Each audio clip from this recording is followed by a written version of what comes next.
Grant Swanby is joining me in studio today to talk about his new film, Beyond the River. Welcome, Grant. Thanks. So, you've played an array of different characters. What is it about this role that is different from what you've played before? Well, I've never really been cast as the sporty guy, which is a huge thing. And the mere fact that I had to learn how to canoe, or Lemo and I both had to learn how to canoe, that was massive. And it's also really nice to, I sometimes play bad guys. Yeah. And although Steve is a rather dark character, I'm still able to play something lighter than what I usually do. So, unlike most characters, this is actually the story is based on a true life story. And I read that Piers was actually on set. And what was it like working with him? And did he help fashion your character? Well, the character's slightly different to Piers's character, Piers in real life.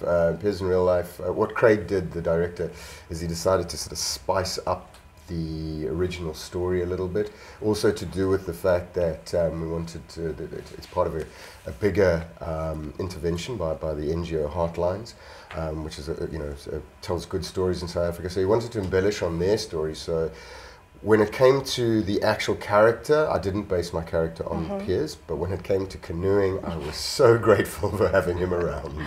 So you've mentioned about learning to canoe. So what kind of training did you actually have to do to get into this athletic shape?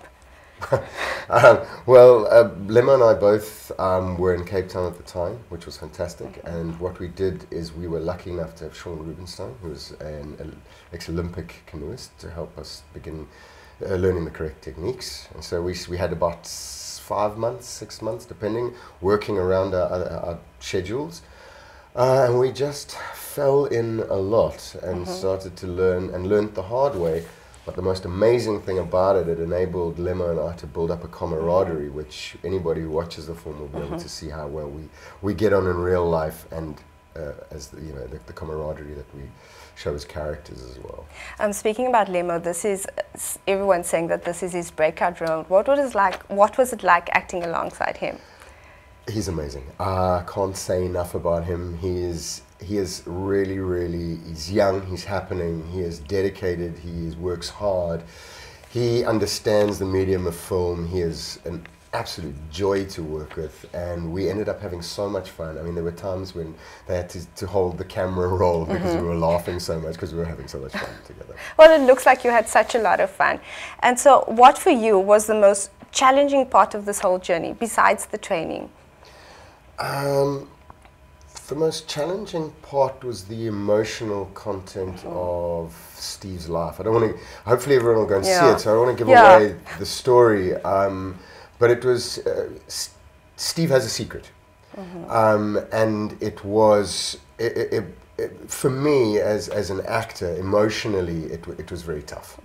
And so that really stretched me, and hopefully I got it right in terms of being truthful, authentic. You did. You really did. So after the final product, and you've been working with Piers, were you nervous for them to see how it turned out? I was more nervous for them in the beginning, when we were training, so as I said, for them, because it's their story, but it's a lot deeper, it's a lot more human interest kind of drama. I wasn't that worried about it later on. I was happy for him to give the okay, of course, but I was more worried beforehand when we were training. While we were training, I got hold of the director, Craig Fromond, on email, and I just said to him, I don't think we're going to be able to get this right. I don't think we're going to be able to do it. It's too hard. But we managed to get that. But the most scary day was when I arrived at Emmarentia Dam, and they because I had to do it in a single, there's a part of the film where I work in a single canoe, and then I work in a double canoe as well. And so as soon as I got onto the single canoe, on Emmarentia Dam with Piers standing there, I just almost fell in out of sheer terror. Because now I have to, this is a real 9-time, I think he's now even probably a 10-time, 11-time gold medalist canoeist. Just, getting in the water in front of him was nerve-wracking, but he is such an amazing man that afterwards he just said, well done, Grant, that was amazing. And then he just showed faith in us all the way, and acted as a consultant. So we were able to ask him any questions about what it's like to be a professional athlete, what it's like to be in the doozy, all of that. So without him, we couldn't have done this. This is such an amazing film, and after reading about everything that went into it, I really hope South Africans will go out and see this movie. What's the one thing you want audiences to take from this film? And the most important thing I think people need to take from this film, or I'd like people to take from this film, is that we are all the same. As human beings, we come from different backgrounds in South Africa, and there's a huge narrative at the moment that is pulling us apart. And I think it's absolutely important for when people to watch the film that they start to listen to each other, that we start listening to each other. There's a hashtag, Tell Us Your Story, that is part of the Hotlines campaign that goes with the film. And I urge people just to listen to people that they perhaps haven't listened to before. If you're in the kind of, perhaps where I am, white, middle class, privileged perspective, listen to the people around you.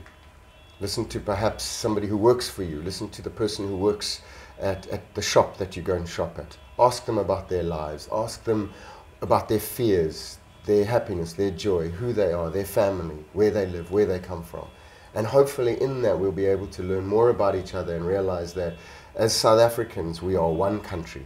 We are divided, but we don't need to be. We can work for each other and work towards the goal that I believe that the people who sacrificed everything in the struggle would hope us to live for.